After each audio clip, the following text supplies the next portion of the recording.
Hello again. Here we are sitting down to another fountain pen and ink video for 2024. Today is December 22nd. Look at that. The month is going by so fast. And here we'll pry this one out. Oh, come on. All right. And this one, if you look at the label, looks kind of gray, slightly brown maybe. It is a shimmer ink.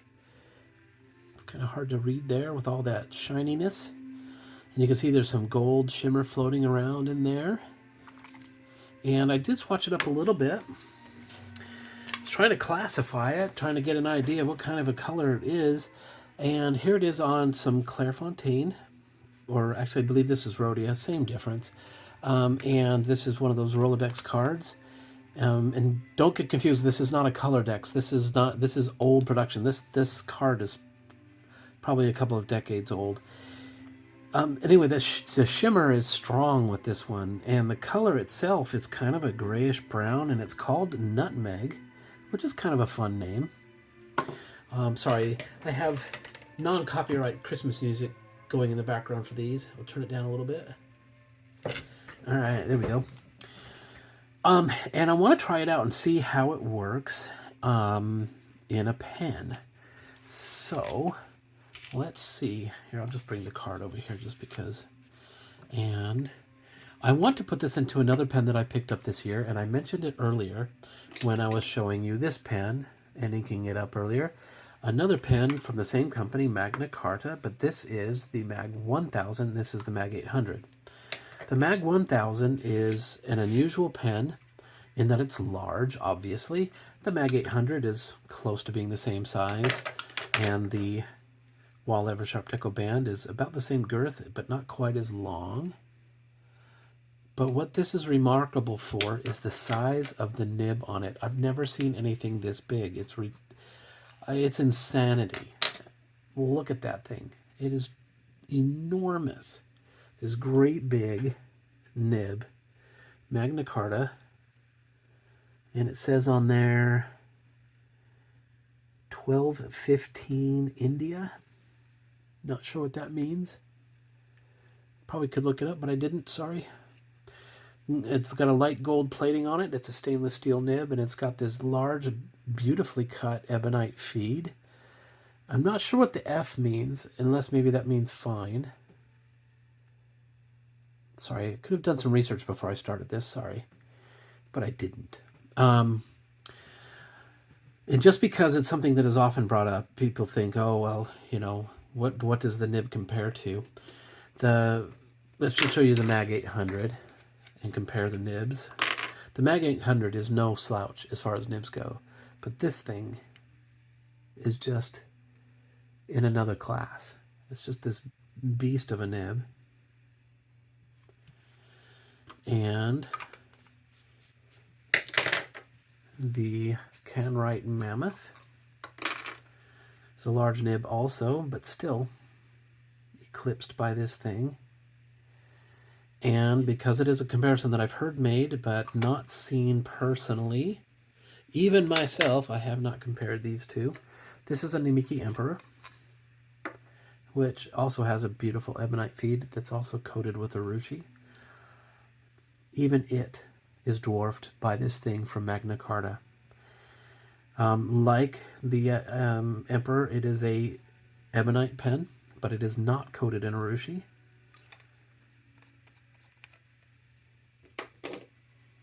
The nib is so enormous that when you write with it, even if you've got it choked all the way up, you're still quite a ways from the paper. And I have found myself writing with this actually coming down onto the feed by accident and getting ink all over my fingers. So you have to kind of walk it back and just kind of have a more laid back way of writing and just realize that you're going to be away from the page a little bit. This exhibits some of the same issues that I had with the 800, where ink would just leak out regardless of the feed or converter that I used. It uses a standard international converter. And we'll ink it up in just a second. I just want to show you how beautiful this pen is. The material is ebonite, as I mentioned, and it's just so beautifully finished. It's glossy, smooth, perfect proportions. It really is a beautiful pen. And I know that they're making it in other materials, but this one really kind of, besides the price being really good when I bought it, I like this black. It's very classic. But let's get some ink in it and see how it works. Now, this isn't going to be one of those pens where I can put it into there because the nib is almost as big as the bottle. Let's get it shook up a little bit. And what we'll do is we'll put the converter down into the bottle to fill it. Get that shimmer loosened up in there. I like seeing that stuff swirling around in the bottle. Open it up. And we got some foamage. I'll go down in kind of deep because I want to get some of that shimmer up in there.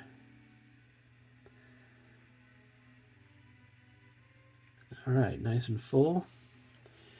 Wipe it off real quick over here to the side. All right, get it up onto the pen.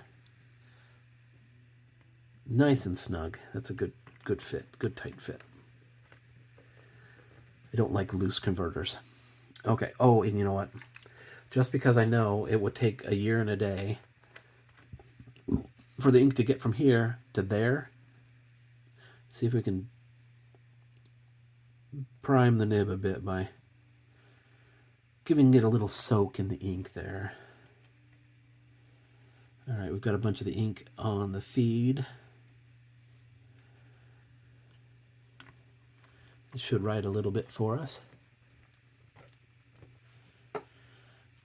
And I'm sure people are out there cringing. It's like, oh, I've got all this ink and shimmer up into this ebonite feed. And you know what? It is a cartridge converter, and it should be, I should be able to clean it out. Anyway, this is the Magna Carta Mag 1000 in a fine nib. And for a nib this big, you expect it to be flexible. It's got some bounce to it. It is not a flex nib per se, but you can get some good line variation out of it. It is a pleasant writing experience. It's not buttery smooth because it is a fine point. And also this paper is not buttery smooth anyway. It's got some tooth to it. The ink itself is Diamine. Nutmeg.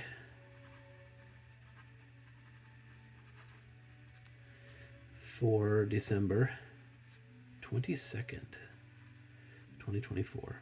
Christmas is close, folks. Gold shimmer, a nice kind of brown with a hint of green and gray to it. I kind of like it. It's okay. And it's not so pale that you can't read it, but it is kind of pale. So, I don't know. Take that for what it's worth. I think this one's more about the shimmer than it is about the color. Should be fun, and it's one of those ones I wouldn't mind inking up into one of my Pilot Parallel pens and seeing how it does to do some calligraphy with. That might be kind of fun. Lots of shimmer with this one. The gold comes through in all of this writing. It's a nice one. And this is a nice pen, too. Just don't expect it to be a flawless performer. It is nowhere near the quality of the Emperor. So if you're expecting that, realize that you get what you pay for with these pens. Yeah. Anyway, I do like it, though. It's a nice pen, and I'm probably going to reach for it more often than I do the Emperor just because of, the intimidation factor with that Emperor. You don't really want to take it places. Anyway, have a good one, and I'll see you tomorrow.